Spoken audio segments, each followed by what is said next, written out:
কোনো শঙ্কুর উচ্চতা ও তির্যক উচ্চতা যথাক্রমে 6 সেমি ও 10 সেমি হলে শঙ্কুটির সমগ্র তলের ক্ষেত্রফল ও আয়তন নির্ণয় করি। তাহলে এটা একটা শঙ্কুর এইটা হচ্ছে হাইট মানে উচ্চতা, আর এটা একবার স্ল্যান্ট সাইড, ইংরেজিতে বলে স্ল্যান্ট সাইড, বাংলায় বলে তির্যক উচ্চতা। তো বলে দিয়েছে কি না, উচ্চতা হচ্ছে 6 সেমি, তখন এইচ ইকুয়াল টু 6 সেমি, এইটা হচ্ছে উচ্চতা, আর এটা হচ্ছে তির্যক উচ্চতা। তাহলে তির্যক উচ্চতা কত বলেছে? 10 সেমি, তার মানে এল ইজ ইকুয়াল টু 10 সেমি। তাহলে আমরা গেলাম শঙ্কুর উচ্চতা এইচ ইজ ইকুয়াল 6 সেমি এবং তির্যক উচ্চতা এল ইকুয়াল টু 10 সেমি। তাহলে আমাদের ব্যাসার্ধ বার করতে হবে, ব্যাসার্ধটাকে না বার করলে এর আয়তন বা ক্ষেত্রফল বার করা যাবে না। তার একটা ফর্মুলা আছে, এই square is equal to l square minus r square, অর্থাৎ উচ্চতা স্কোয়ার ইকুয়াল টু তির্যক উচ্চতা স্কোয়ার মাইনাস ব্যাসার্ধের স্কোয়ার।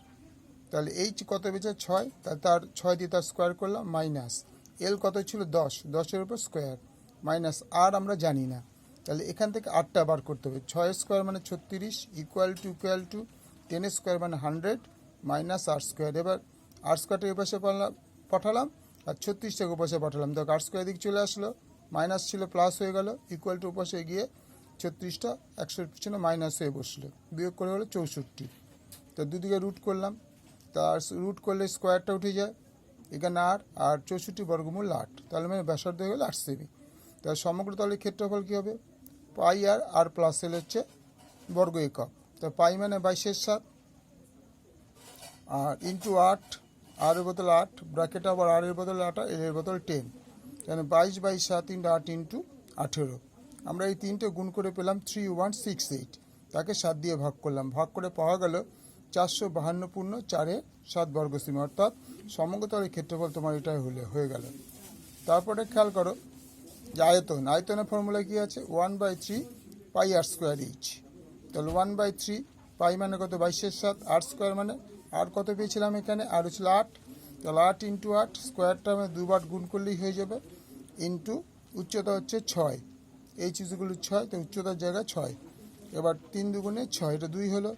এবার আমরা কি এই 2 দিয়ে 22কে গুণ করলাম, 44 হলো, ইন্টু 8 64 হলো, 22/7, তখন গুণফল হয়ে গেল 2816 22/7।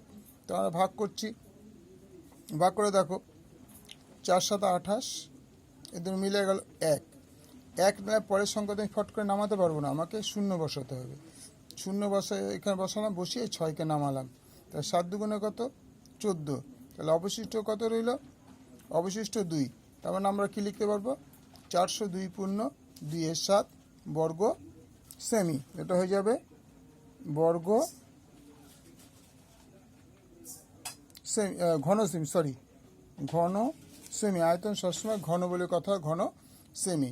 তাহলে শঙ্কুর সমগ্রতার ক্ষেত্রফল হলো 452.4 বর্গ সেমি এবং আয়তন হলো 402.2/7 ঘন সেমি। তাহলে আবার পুরোটা দেখে নাও তোমরা একবার, পুরো অঙ্কটা দেখে।